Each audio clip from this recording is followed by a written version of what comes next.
시청자 여러분 안녕하십니까? 2월 15일 수요일 KBTV 브레이킹 뉴스입니다. 불안한 시국을 범죄로 이용하는 사람들도 있어 주의하셔야겠습니다. 최근 서류 미비 이민자들의 불안감을 이용한 사기 범죄가 기승을 부리고 있습니다. 사기를 벌이는 이들은 이민 세관국이라고 적혀있는 옷을 입고 접근해 돈을 요구하는 것으로 알려졌습니다. IC는 이민 세관국 배지를 포함한 유니폼은 인터넷으로도 얼마든지 쉽게 구매할 수 있다며 옷을 입었다고 해서 그 사람이 IC 소속인 것으로 믿는 것은 잘못된 생각이라고 지적했습니다. 또 피해자들이 불법 체류자인 만큼 사기를 당하고도 신고를 하지 않는 경우가 많다며 사기꾼을 만났을 경우 반드시 IC의 전화로 신고할 것을 당부했습니다. IC는 경찰이나 연방 공무원이 시민에게 돈을 요구하는 경우는 없다며 이런 경우 의심하고 신고하라고 덧붙였습니다. 김정남 피살 사건과 관련해 첫 번째 용의자가 검거됐습니다. 말레이시아 경찰은 15일 이번 사건의 유력 용의자인 한 여성을 붙잡고 수사 중이라고 밝혔습니다. 이 여성은 공항 CCTV에 얼굴이 찍힌 인물 중 하나로 체포 당시 베트남 여권을 소지하고 있었습니다. 당국은 체포된 여성이 베트남인인지 등 신원 파악에 주력하고 있다며 이 여성의 신원이 정확하게 파악되면 다른 용의자의 검거도 빨라질 것으로 기대하고 있습니다. 최근 쥐 소변으로 인한 박테리아 감염 사례가 보고돼 시 당국이 주의를 당부하고 나섰습니다. 지금까지 보고된 감염 환자는 3명으로 2명은 지난 12월에 진단됐으며 1명은 2월에 진단됐습니다. 이 중 2명은 회복됐지만 1명은 사망했습니다. 보건국은 브롱스 콩코스 지역의 한 블럭에서 3건의 렙토스피라증 사례가 나왔다고 발표했습니다. 렙토스피라증은 쥐 소변과 접촉했을 때 가장 많이 발병하는 박테리아 감염 증세로 사람 대 사람으로 전염될 가능성은 낮습니다. 보건국은 심각한 질병 중 하나지만 항생제로 치료가 가능하다고 설명했습니다. 한편 주택보전개발국은 즉시 해당 지역의 쥐 개체 수를 줄이기 위해 나섰습니다. 또 세입자들에게 주의사항과 증상, 치료법 등을 교육하고 있는 상황입니다. 렙토스피라증은 피부나 눈, 코, 입 등에 상처가 있는 경우 더 걸리기 쉬우며 감염됐을 경우 발열과 두통, 오한과 근육통의 증상이 나타납니다. 구토나 설사 등의 증세가 동반될 수도 있습니다. 감염된 사람 중 드물게 신장과 간까지 영향을 받아 생명에 지장을 받을 수 있습니다. 이 렙토스피라증을 예방하기 위해서는 쥐가 있을 수 있는 장소, 특히 쥐가 소변을 보았을 가능성이 있는 장소는 피해야 합니다. 또 손을 자주 비누로 씻는 것이 좋습니다. 쥐와 접촉했을 경우에는 세균을 죽이기 위해 가정용 표백제를 1:9 비율로 섞은 물로 살균하는 것이 좋습니다. 지난 월요일 한 남성이 새로 구입한 자신의 주택에 들어갔다가 끔찍한 장면을 목격했습니다. 집 안에서 신원 미상의 30대 남성의 시신을 발견한 겁니다.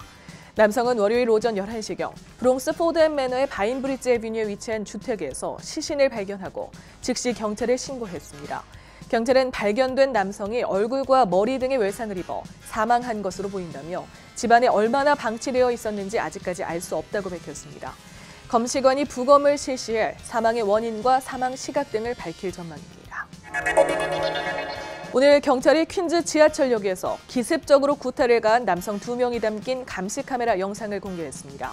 경찰에 따르면 지난 1월 22일 오후 지하철 7번이 지나가는 구간 플러싱 메인스트리트 지하철역 안에서 피해자인 43세 남성 뒤로 2 남성이 다가왔습니다.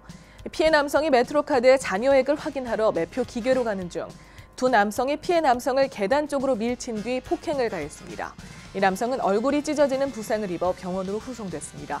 경찰은 사건이 발생한 지 3주가 넘어가도록 2명의 용의자에 대한 증거를 찾지 못하자 이들이 담긴 영상을 공개하고 신고를 당부했습니다. 오늘 아침 브롱스의 한 건물에서 화재가 발생해 5명이 부상을 입었습니다.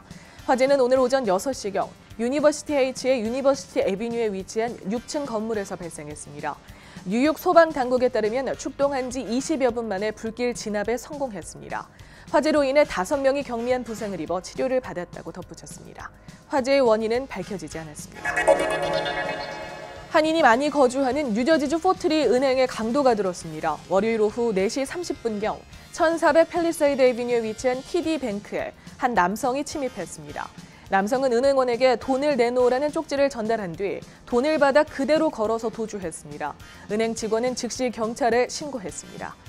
이 사건은 버겐 카운티 세리프와 FBI, 포트리 경찰이 함께 조사할 전망입니다.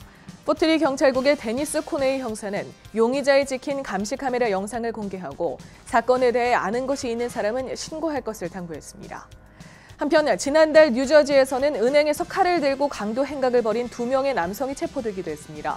먼저 지난 1월 12일 팰리세이드 애비뉴에 위치한 뱅크 오브 뉴저지에 38세 남성이 칼을 들고 침입해 텔러에게 돈을 요구하는 쪽지를 건넨 뒤 5만 달러를 받아 달아났다가 체포됐고 그 뒤 1월 20일에는 웨스트 스트리트에 위치한 뱅크 오브 뉴저지에서도 같은 수법으로 범행을 벌인 29세 남성이 도주했다가 체포됐습니다. 뉴저지주 러커스 대학교 캠퍼스에 안티 무슬림 메시지가 담긴 포스터가 게시됐습니다. 이 포스터는 러커스 대학교의 폴 로브스 문화센터 앞에 게시됐는데 이곳은 이슬람교를 믿는 무슬림 학생들이 기도를 하기 위해 찾는 곳입니다. 한편 이렇게 무슬림을 겨냥한 범죄에 러커스 대학교 학생들이 대처한 방법도 눈길을 끕니다.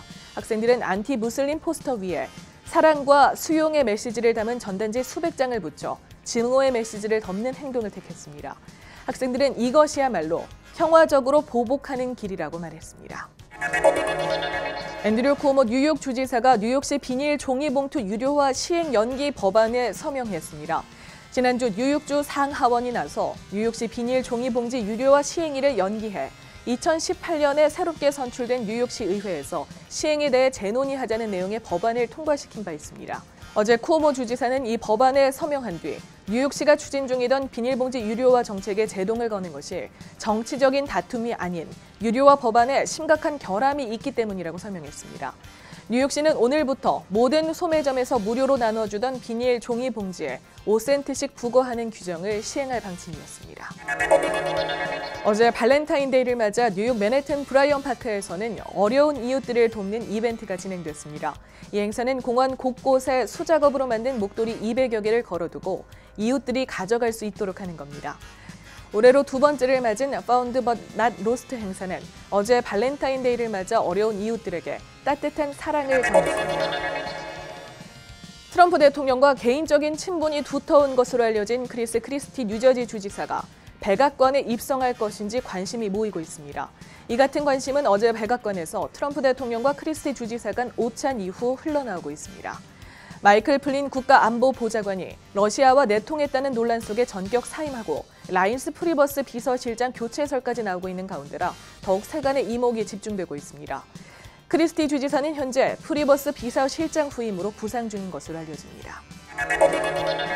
미국의 소비 경기 활성화를 점칠 수 있는 지표들이 잇따라 발표되고 있습니다. 미 월간 소비자 물가가 최근 3년간 가장 큰 폭으로 오르면서 소매업체의 매출도 증가하고 있습니다. 미 노동부는 지난 1월 소비자 물가 지수가 한 달 전보다 0.6% 상승했다고 발표했고 미국 상무부는 다른 소비시장 지표인 월간 소매 판매가 지난달 0.4% 증가했다고 밝혔습니다. 이를 두고 미 경제 매체들은 물가와 판매량이 동반 상승한 점에 주목하며 이를 본격적인 소비 경기 회복 신호탄으로 분석하고 있습니다. 입시 준비 교육 서비스 프린스턴 리뷰가 한인 기업이 됐습니다. 한인 윤성혁 씨가 6년 전에 창업한 ST 유니타스가 어제 프린스턴 리뷰 지분 100%를 인수했습니다. ST 유니타스는 0단계 시리즈와 0단계 시리즈를 연달아 히트시키며 한국 교육업계에서 유명세를 얻은 기업입니다. 윤성혁 대표는 ST 유니타스의 검증된 기술력과 프린스턴 리뷰의 브랜드 파워, 방대한 데이터베이스가 결합된다면 세계 최고의 교육 콘텐츠 기업이 될 것이라고 말했습니다. 한편 프린스턴 리뷰는 지난 2012년 매각 당시 3,300만 달러에 거래됐으며 작년 1억 440달러의 매출을 올린 바 있습니다. 2월 15일 수요일 KBTV 브레이킹 뉴스 마칩니다. KBTV 브레이킹 뉴스와 뉴스9은 유튜브와 페이스북, KBTV 웹사이트를 통해서도 다시 보실 수 있습니다. 오늘도 시청해주신 여러분 고맙습니다.